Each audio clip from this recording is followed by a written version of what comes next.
into this book here is called Sabriel. Um,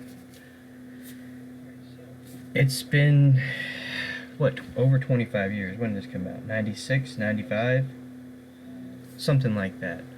Um, so yeah, it's been out a long time, and when I first discovered this book, I was 17. I was in this is when I lived in the Midwest, and this I went to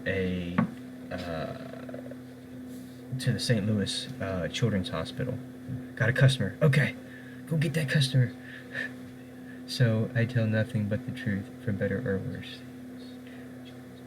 I'm the same way. Honest to a fault. Honest to a fault. Yeah. Sometimes it's a double-edged sword. You try to give people the truth, and sometimes they take advantage of it, or they just make you feel bad about it. But that's okay, Still be you. Still be true to you. That's what matters. So yeah, this book here came to me at a time when I was in St. Louis Children's Hospital.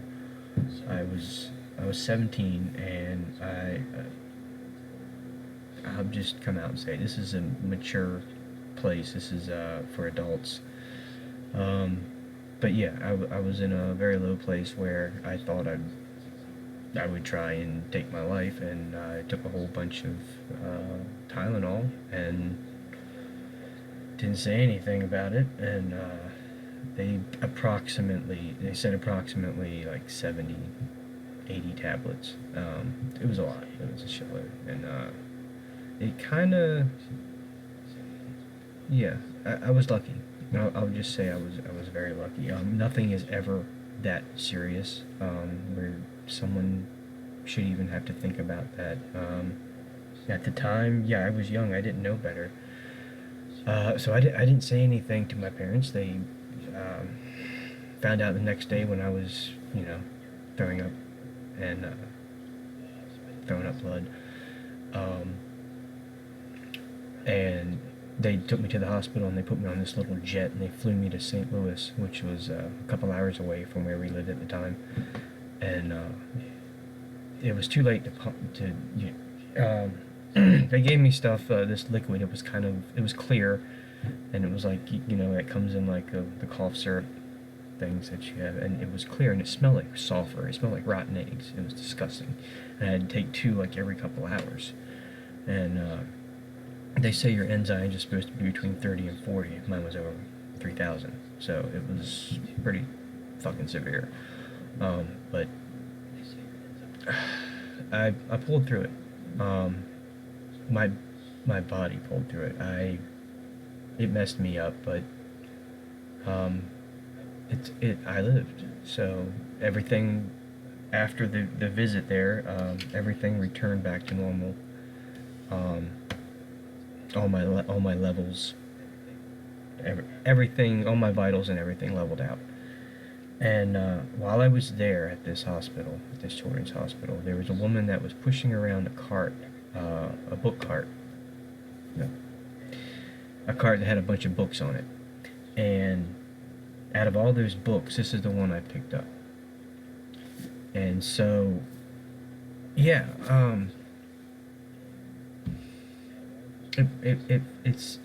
it helped me. It brought me back. It made me realize that there's still stuff in life that is to be enjoyed. That nothing is ever that serious. Time is all you need. They say time heals all wounds, and yeah, it may not seem like it if it's been, months, years, decades, even. But that's okay. That's what people don't talk about, is that it's okay to take that long. And a lot of people say, oh, you're going through this, and you need to get over it. No, don't listen to that. Don't listen to somebody saying that, oh, it's been years ago, you should just get over it. That's old stuff. No, that shit hurts.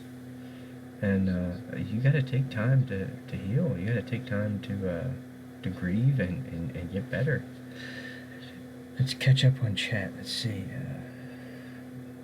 Your book, I saw it posted on Discord and mentioned that you saved you at some point. Yeah, it did. Do you struggle with the same thoughts still? No, I've recovered. Yeah, that was almost exactly 20 years ago. I'm almost 37. So, yeah, 20 years ago that happened. And, 19 years ago. So yeah, I've definitely recovered.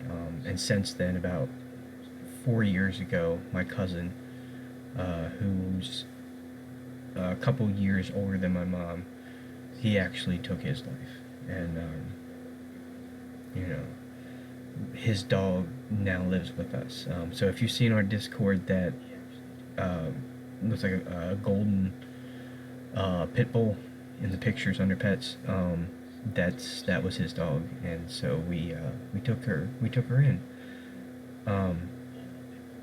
But yeah, he took his life, and so, and even his son did the same. And a couple years ago, my ex, her little brother, who was only 16, he took his life. So yeah, eventually you get to a point where you just want to help people. You don't want anyone to feel that way, you know. So anyway, to the book. I mean, where are you today? Situation. I'm with my parents. You know, it's a tough economy. It's a tough world right now, and prices are going up and everything. But I'm very fortunate to have parents that care for me and will allow me to stay with them. And all these posters I haven't really seen in like 20 years or 15 years probably. I moved here about 8 years ago, and we were taking care of my grandmother. This is technically my grandmother's house. She passed away. She had end-stage Alzheimer's. So I was here the whole time and watched the whole, you know, degradation and everything that happens with that. From the part when I first got here, where she was just telling stories over and over, to the point where she was in, you know, we had a hospital bed brought in, and she was nonverbal, couldn't walk, couldn't speak, couldn't eat, feed herself, change herself, anything. And so we all, you know, me, my mom, and stepdad, we all chipped in and took care of her. And that too will change you.